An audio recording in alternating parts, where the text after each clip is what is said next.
নমস্কার। আজকে আমি প্রথমবার ভয়েস দিয়ে ভিডিও বানাচ্ছি, জানি না কেমন হবে। তো তোমাদের সামনে আমি আজকে একটি রান্না করে দেখাবো। তো রান্নাটা হচ্ছে কি যে শুটকি মাছ। তো আমি আজকে শুটকি মাছ তোমাদের সামনে রান্না করবো। আর হ্যাঁ, আমি শুটকি মাছ কিন্তু কোনোদিনও রান্না করিনি, এই প্রথমবার করব।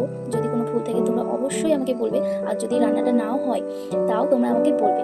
তো প্রথমেই তো দেখলে যে গরম জলের মধ্যে মাছটা দিয়ে দিয়েছি। আমি ওই গরম জলের মধ্যে লেবু দিব, তার জন্য একটা লেবু তুলে ভালোভাবে ধুয়ে লেবুটা দিয়ে দেবো।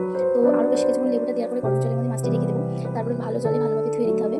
তো ধোয়ার পরে এখানে লাগবে রসুন, লাগবে পেঁয়াজ আর কাঁচা লঙ্কা, শুকনো লঙ্কা। তো আমি ওগুলো সব কেটে রেখে দিয়েছি। দিয়ে কড়াই বসিয়ে কড়াইটাকে ভালোভাবে গরম করে নেওয়ার পরে তেল দিয়ে দিয়েছি। তারপরে কটা শুকনো লঙ্কা ভেজে তুলে রেখেছি, তার মধ্যে ওই তেলের মধ্যে রসুন আর পেঁয়াজ আর কাঁচা লঙ্কা দিয়ে দিয়েছি। দিয়ে সবগুলোকে ভালোভাবে ভেজে নিয়ে তুলে রেখেছি। দিয়ে ওই তেলেই মাছগুলো ভালোভাবে ভেজে নিয়ে সবগুলো একসঙ্গে তুলে রেখে দিয়েছি। তো এবার এটিকে ভালোভাবে বেটে নিতে হবে। তো আমি ভালোভাবে বেটে নেওয়ার পরে বেটে নিয়েছি।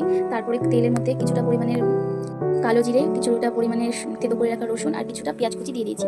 এটাকে ভালোভাবে ভেজে নেওয়ার পরে ওই শুটকি মাছের বাটাটা ওর মধ্যে দিয়ে দিচ্ছি। দিয়ে বেশ কিছুক্ষণ রান্না করে নিয়েছি। তো এরকম হয়েছে।